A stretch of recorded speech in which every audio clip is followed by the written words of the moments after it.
Malam ini saya ingin menyampaikan bahwa kita melihat dengan apa? Mata. Mendengar dengan telinga. Berbicara itu yang kita kenal. Sebetulnya kita melihat itu bisa melihat dengan pikiran, bisa melihat dengan hati, bisa melihat dengan mata, dan bisa melihat dengan ruhani.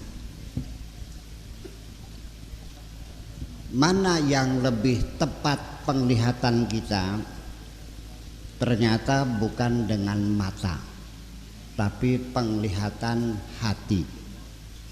Lebih akurasinya lebih tinggi. Bahkan oleh Allah Subhanahu wa taala dijamin kalau yang melihat itu hati tidak bisa dibohongi.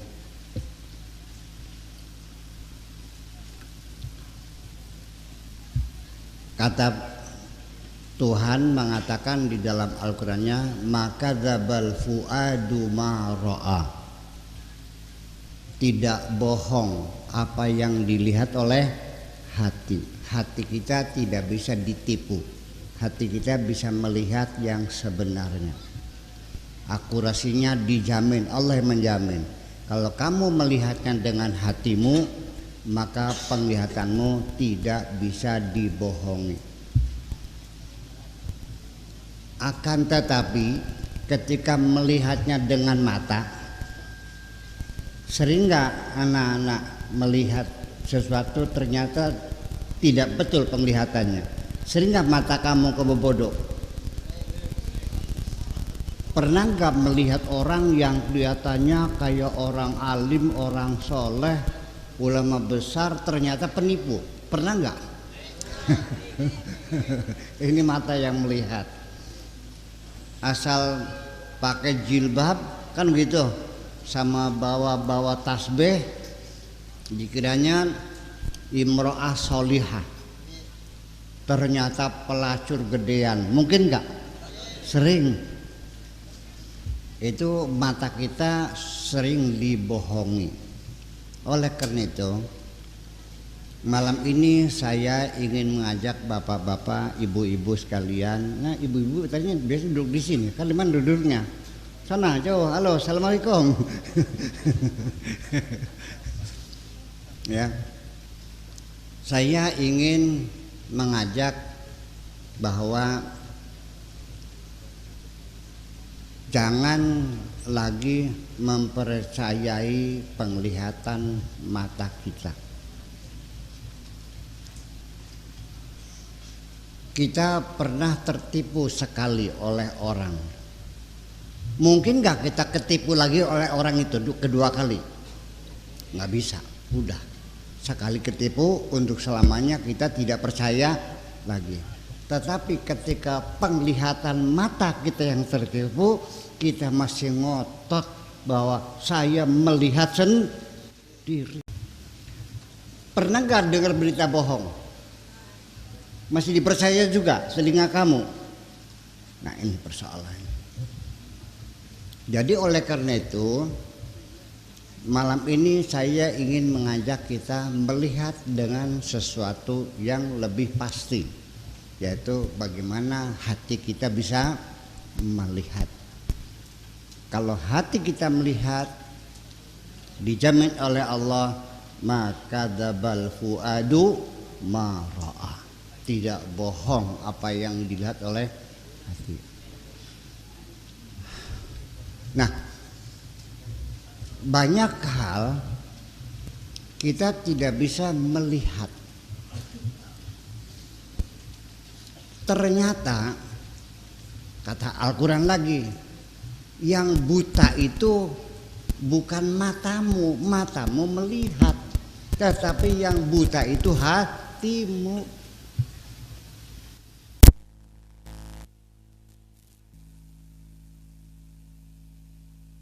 ta'mal qulub allati fis sudur. Yang buta itu hati. Hati kita buta, tidak bisa melihat sesuatu.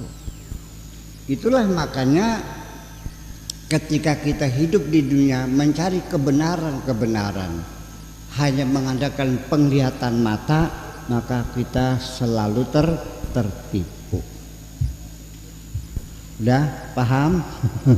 Oke.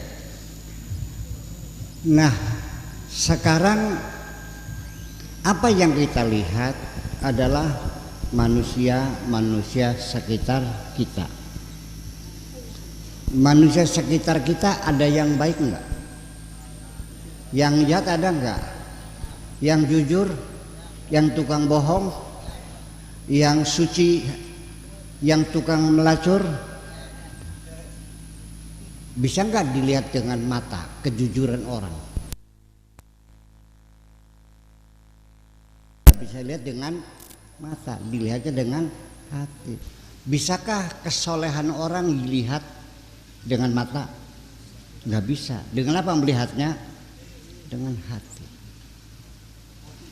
Nah, kita hati dulu. Nanti ada yang lebih canggih lagi, ruhani kita yang melihat. Ya. Nah, bapak-bapak dan ibu-ibu sekalian, kita melihat nih wajah ini. Kalau kita melihatnya dengan mata, maka yang terjadi pasti kita umpamakan kita melihat seorang perempuan yang cantik jelita. 1, 2, 3, 4, 5, 6, 7, 8, 9, 10, 11, 12 orang. Ada seorang perempuan lewat. Bapak-bapak melihat dengan mata. Begitu lewat perempuan, saya tanya, bagaimana menurut Pak Kiai? Ya sedang lah. Yang sebelahnya kemana? Ya lumayan tenimbang di sepak jaran mah. Yang satunya lagi gimana? Jelek. Yang satu lagi, wah cantik. Sebelah, oh cantik sekali. Menurut kamu mana? Luar biasa. Bayangkan, mata kita melihat kecantikan berbeda. Kenapa? Karena mata kita adalah anggota badan kita, ya, merupakan panca indera kita, dan itu pasti subjektif.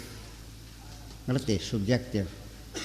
Artinya subjektif itu akan terjadi berbeda-beda sesuai dengan kemampuan seseorang itu melihat, yang dipengaruhi oleh pengalaman yang berbeda, umur yang berbeda, lingkungan yang berbeda, ilmu yang berbeda, kekayaan yang berbeda, maka menimbulkan pendapat yang berbeda-beda. Itu satu. Kalau kita perhatikan pendapat yang berbeda-beda ini, yang menyebabkan apa? Yaitu faktor subjektivitas.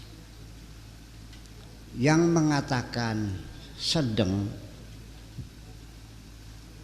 itu pasti orangnya banyak bepergian, banyak pergaulan, ya kan gitu.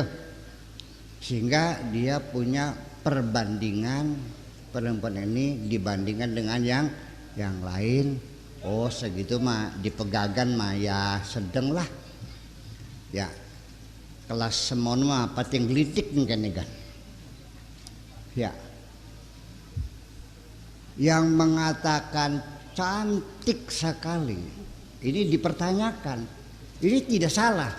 yang mengatakan cantik sekali tidak disalahkan karena dia yang melihat dan dia yang menilai, mata-mata dia, pikiran-pikiran dia.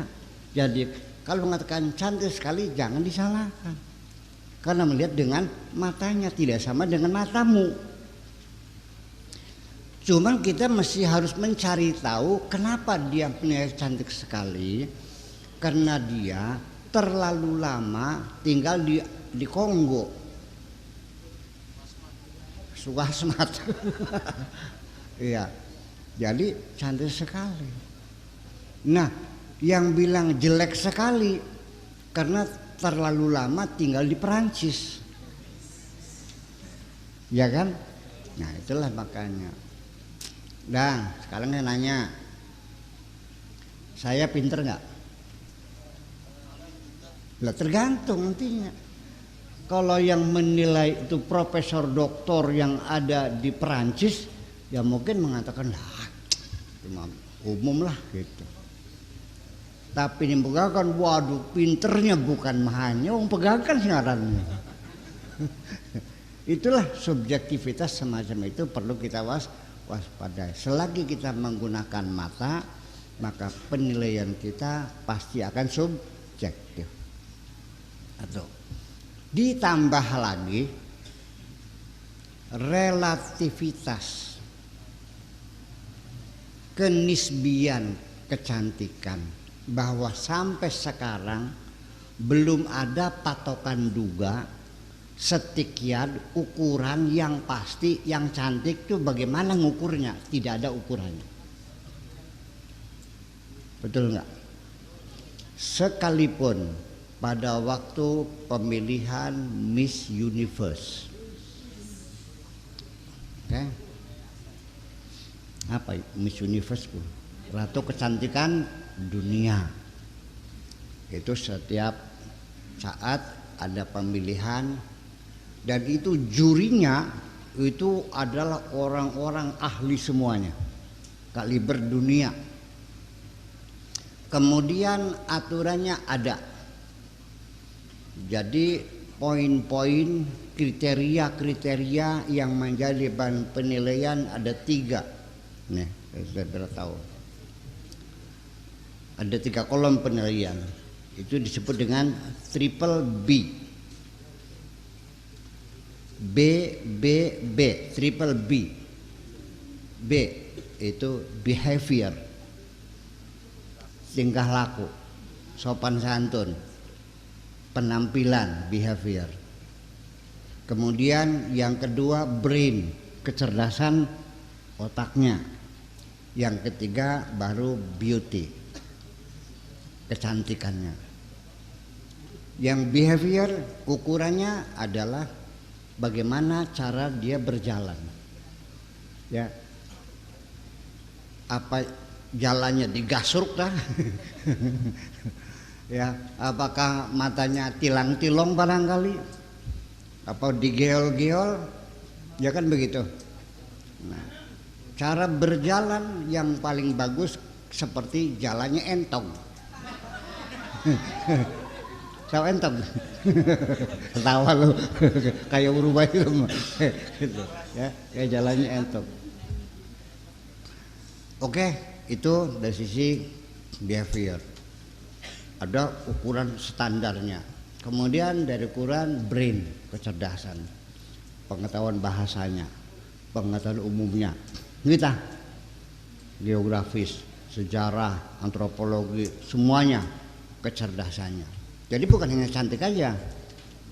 Ratu kecantikan dunia itu bukan hanya cantik bodinya saja, bukan hanya wajahnya saja, tapi juga otaknya cerdas, perilakunya juga bagus, ya, dan juga begitu kepada beauty ada ukurannya. Pinggangnya berapa senti, bokongnya berapa senti, buah dadanya berapa senti, ukuran alis dengan hidung berapa senti, bibirnya, semuanya ada. Begitu lengkapnya aturan-aturan untuk menilai kecantikan. Tetapi nyatanya begitu dewan juri merekam ternyata berbeda pendapat. Banyak terjadi setelah keputusan ini yang menang, banyak yang protes. Lah, sampai saya sendiri pernah, nggak tahu lupa tahun berapa, orangnya orang color, ya orang apa namanya, berkulit coklat bukan putih, orang Afrika, bibirnya lebar, cakep, mulutnya lebar, rambutnya keriting begitu, kok bisa jadi sama. Nah, jadi walaupun ada itu hanya sekedar mendekati, tidak ada ukuran yang pas. Nah, itu kecantikan yang zahir. Nah, kalau kecantikannya kecantikan batin yang disebut dengan aura, yang disebut dengan nur dan cahaya, yang disebut dengan sima, ya, disebut dengan apa lagi? Banyak sekali istilahnya, aura, sima, nur, cahaya. Tentu melihatnya tidak dengan mata. Oke.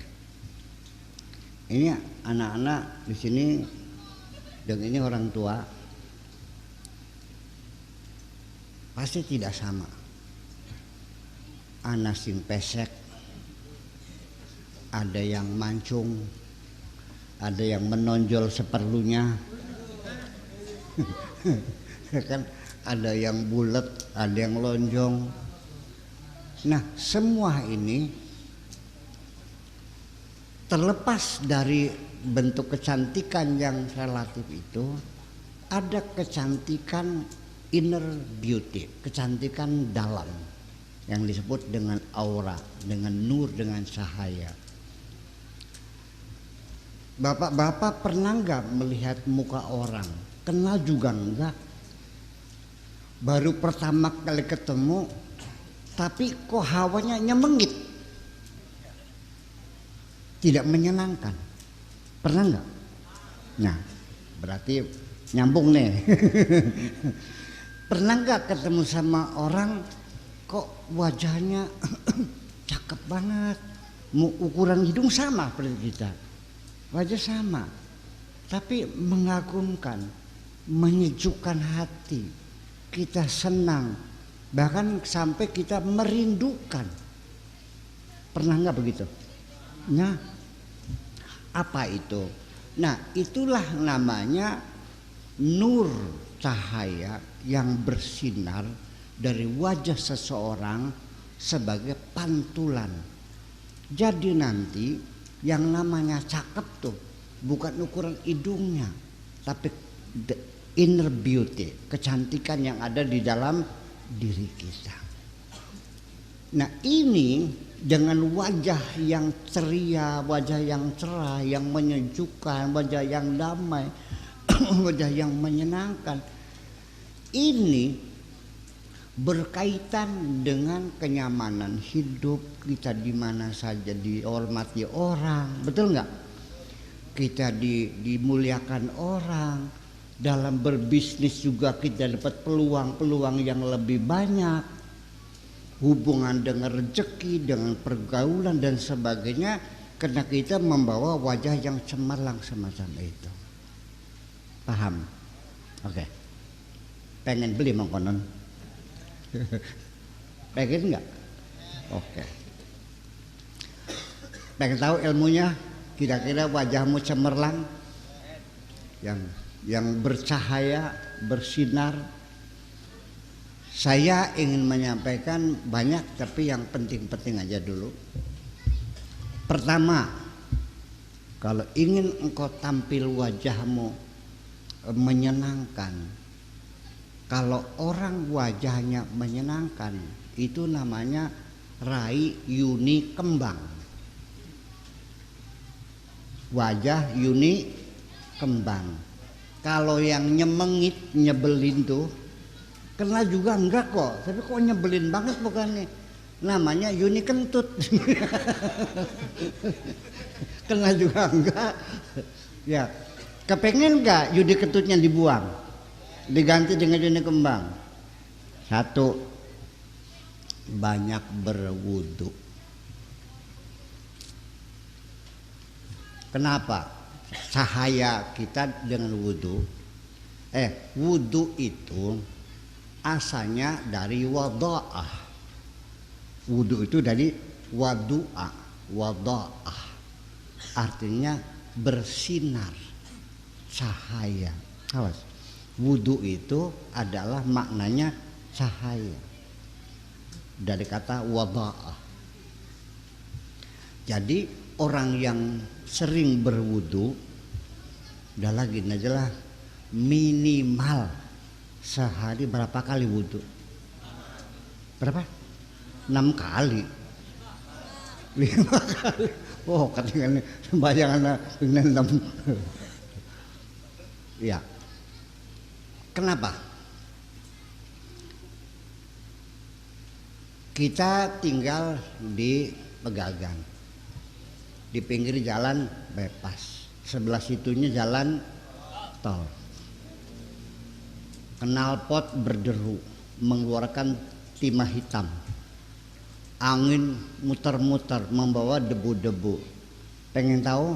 Lihat mobil saya, taruh pinggir jalan, 4 jam kemudian lap pakai tangan, debu semua sini. Betul nggak? 4 jam itu debu semua.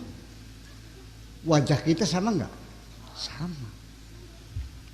Jadi supaya mobil itu cemerlang juga sama, mesti dilap, dibersihkan sehari minimal 2 kali lah.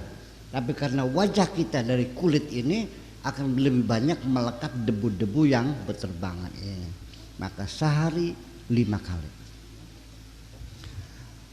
Di samping juga untuk membersihkan wajah kita dari debu dan kotoran, itu secara ruhaniyat juga akan bisa membersihkan kotoran-kotoran yang di luar kulit ini.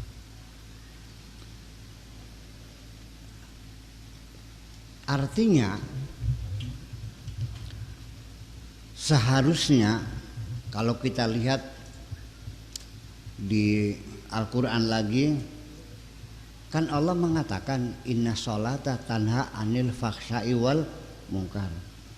Sholat itu mencegah kejahatan dan kemungkaran. Betul nggak? Oke. Ada nggak orang yang sholatnya rajin tapi rerasannya rajin? Rerasan tuh ngumpat orang gitu, caci maki orang. Ada nggak orang yang sholatnya jalan tapi kalau malam minggu kegeronggong? Ada nggak?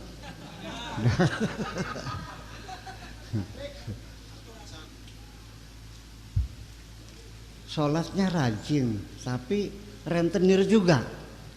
Ada. Kadang-kadang nyopet juga, koruptor juga, rajin sholat tapi tukang ngambilin duitnya rakyat kan gitu. Ada kan? Jadi di mana janji Allah itu?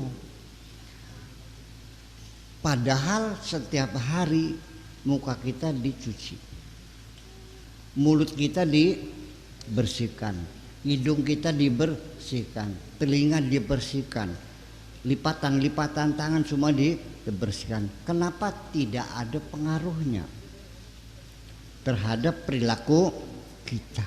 Ya itulah makanya saya ingin menyampaikan melalui wudu ini kita maknai wudu ini bukan hanya membersihkan zahir tapi membersihkan batin kita, yang kira-kira anggota badan kita yang kita bersihkan ini kira-kira mampu melaksanakan segala perintah Allah dan bisa meninggalkan segala larangan Allah. Begini, memang tangan, kuping, telinga, kaki ini adalah anggota badan. Yang menggerakkan itu adalah hati kita, ya enggak? Yang nyuruh mukul orang kan hati kita, ya kan gitu. Yang melirik-melirik sama cewek hati kita juga. Nah, kenapa selama ini perintah hatimu tidak ditaati oleh anggota badanmu? Sudah tahu besok ujian, kok malam ini ada orkes Oma Irama, kok ditinggalkan pelajarannya malah nonton dulu? Betul enggak? Sudah tahu ada pengajian di Pesanul Muhajirin, ada organ tunggal, hati mah kepengen, tapi kenapa kaki mau melangkah ke sana? Nah, itulah makanya anggota badan kita ini kita komandoi, kita perintahkan 5 kali supaya komandan ini berwibawa, sehari mengeluarkan instruksi kepada anggota badan kita bersamaan dengan melaksanakan wudhu. Kalau menang silahkan coba, barangkali saja ada manfaatnya. Kenapa mulut kita dicuci tapi masih juga mengupak orang lain, menjelek-jelekan orang lain?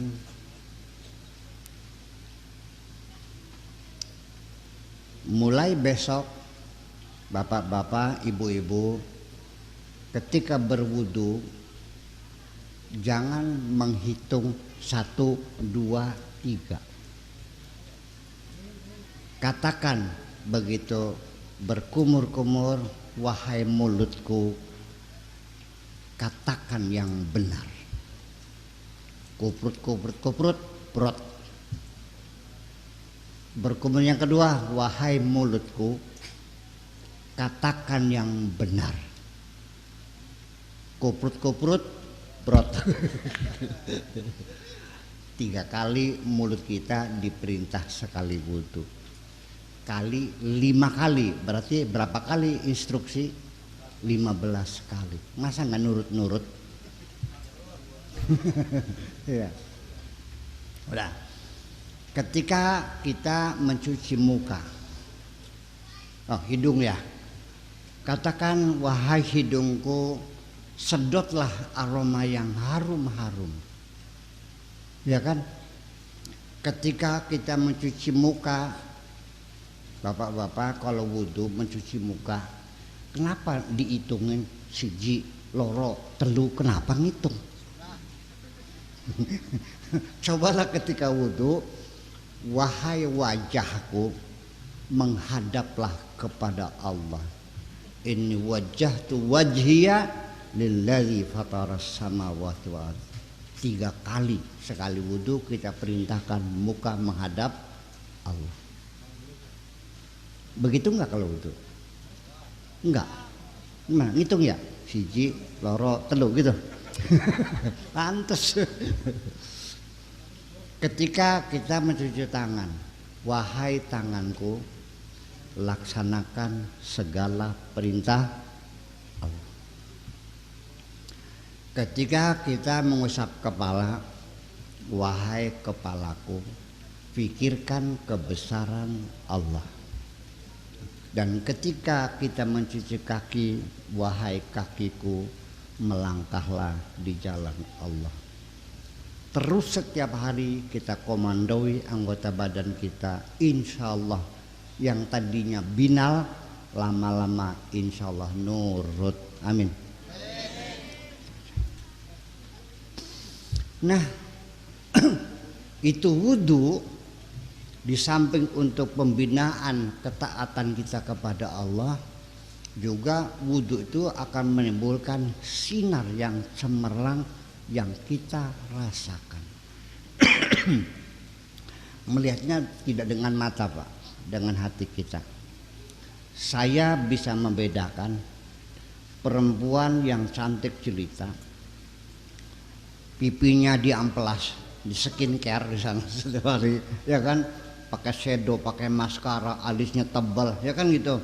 Pakai lipstiknya Yves Saint Laurent, oke. Tetapi kalau orang itu tidak pernah berwudu, busem, tidak cerah.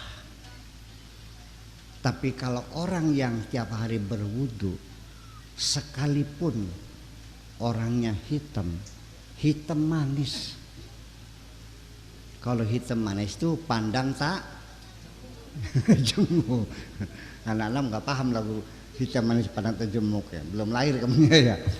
Nah, artinya kita bisa sadar orang yang biasa berwudu wajahnya lain, bagian ireng nggak ngincel nok. Iya, ada aura yang bisa kita rasakan. Wes paham? Yang itu. Nah, kalau bisa lebih dari 5 kali itu mau bersama sholat aja, ya kan gitu. Syukur-syukur ya jam 10 kan bis subuh, jam 10 wudu. Nanti zuhur ya wudu, nanti jam 2 ya wudu lagi, tambahan gitu. Wudu daim juga mungkin anak-anak belum bisa ya, tapi yang sering-sering saja. Semakin sering kita berwudu, semakin menimbulkan kecemerlangan dalam aura kita itu. Yang kedua adalah qiyamul lail, bangun tengah malam. Itu juga akan membawa aura yang indah di wajah kita. Tetapi nanti begini, tengah malam juga coba dibiasakan bangun malam, tapi di ruangan yang jangan terang benderang. Biasakan kulit kita ini mendapat bagian penting di malam hari dengan di ruangan yang gelap itu. Karena energi gelap juga sama ya, membantu penyinaran cahaya kita. Itu. Nah, kemudian yang ketiga yaitu adalah kesabaran. Orang yang hatinya sabar, wajahnya menyedapkan enggak? Sedap enggak? Orang kalau pogal, temperamen, ya matanya melotot-melotot aja. Bukan seorang perempuan, ibu-ibu nih, pakai maskara, pakai shadow, tapi mulutnya cemberut aja. Cakep enggak? Atau sedang marah-marah, melotot-melotot. Orang lagi melotot-melotot, cakep enggak mukanya? Enggak. Jadi kesabaran hati ini juga sama membuat wajah kita menjadi ceria. Artinya bahwa kesenggol dikit ya udah jamak aja lah. Ya kan gitu. Ada tangga utang janjinya seminggu ternyata sampai 2 minggu belum bayar. Punten belum ada, ya udahlah sabar. Ajar Reiki, nyaman kelihatannya, enak, nggak marah-marah, nggak sabar orangnya. Orang yang penyabar itu juga membawa aura wajah yang nyaman dilihatnya. Percaya nggak? Bisa merasakan nggak? Bukan dengan matamu, tapi dengan hatimu melihat.